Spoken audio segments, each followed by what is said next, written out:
Whether you are a Republican, Libertarian, Democrat, or Independent, money is something that we should all learn about. Apart from salvation, money is one of the most important topics to study because it represents our time, energy, and wealth. Once we dive into this content, you'll realize why they don't teach this in school. It's for very good reason. How many of you know what gives this green piece of paper value?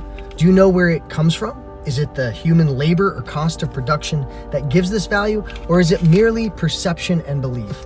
Ultimately, we as humans assert value to things, and without our existence, there would be no value credited to anything.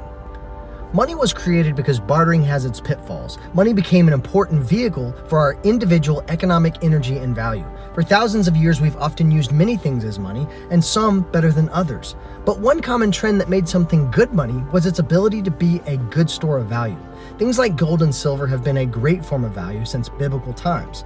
Gold and silver is a good store of value due to the fact that it takes a lot of time and energy to pull it out of the ground, and there's only so much of it in existence, which gives it the ability to be a great store of value. This is because the supply of precious metals is hard to dilute, and no single person or group controls the issuance. Gold and silver is God's money, and that is why our founding fathers put it into today's Constitution. They learned real fast that fiat paper money or a bill of credit created out of thin air was a horrible idea. During the Revolutionary War, the Continental Congress created the Continental Dollar, which was a paper currency, a bill of credit that ultimately hyperinflated. In fact, this situation was so bad that during the ratification of today's Constitution, there was a great debate on whether the government could even have the power to emit bills of credit. Due to this debate, the Founding Fathers decided to not give the federal government the power to emit bills of credit.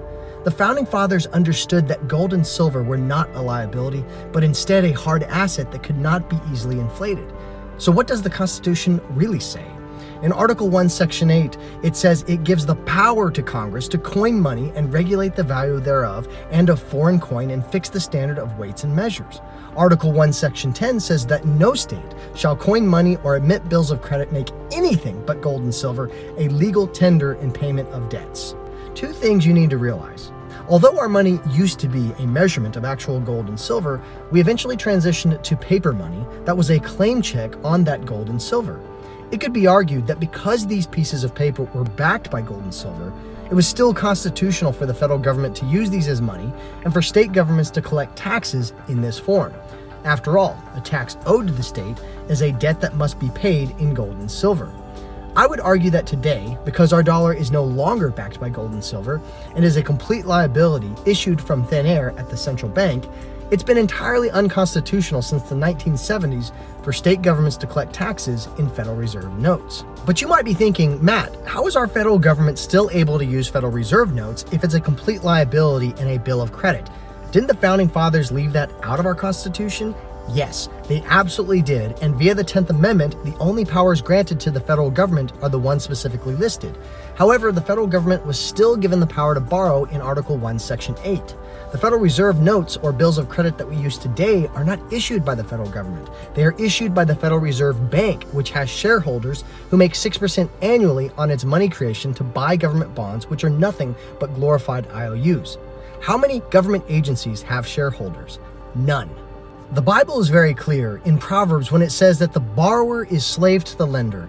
America's money and prosperity have been hijacked long ago. This has been the greatest Ponzi scheme ever achieved in human history, and it has been a giant wealth transfer from the poor and middle class to an elite few who are closest to the money printers. This is what you call inflation. It's a hidden tax on the people, and the ones who get to spend that newly created money first get the benefit of its purchasing power before it loses value. People like you and I get left holding the bag, and the wealth gap continues to grow even larger without anybody noticing. Well, first of all, the Federal Reserve is an independent agency, and that means basically that there is no other agency of government which can overrule actions that we take. Here are two quotes from my new book, Foundations for Liberty. In 1975, even the Federal Reserve admitted this blatant truth in a publication stating the following: "The decrease in purchasing power incurred by the holders of money due to inflation imparts gains to the issuers of money." And here's one from Henry Ford: "It is well enough that the people of this nation do not understand our banking and monetary system, for if they did, I believe there would be a revolution before tomorrow morning." And finally, this one came from the mouth of John Maynard Keynes, who is the father of today's crazy economic school of thought.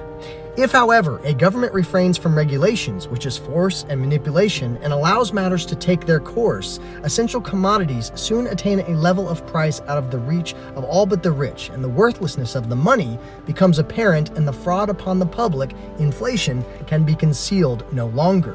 Recently, the $6 trillion bailout established between Congress and the Federal Reserve was largely to save the elite, who are classified as too big to fail. Out of all this money creation, the little guys on Main Street get $250 billion out of the $6 trillion.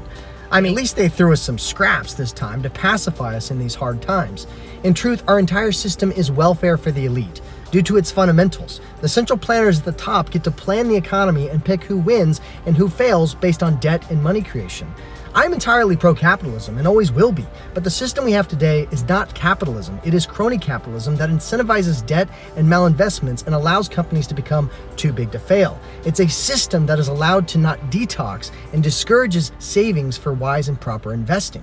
Many of our founding fathers were opposed to central banks and the ability for our government to borrow indefinitely. In fact, when did we get this idea that we even needed a centralized, communistic control over our economy and money? Why do we need a private central bank to set interest rates and determine how much currency needs to be in existence?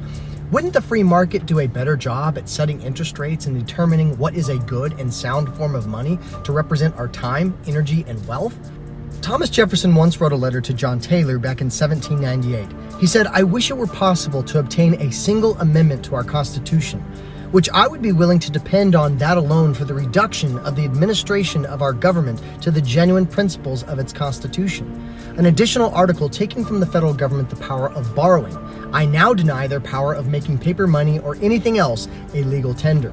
Even back in 1798, Thomas Jefferson realized how destructive it was for the federal government to have a monopoly on money and its power of borrowing. He was now regretful and desired the separation of state and money in order to keep the federal government from growing too large.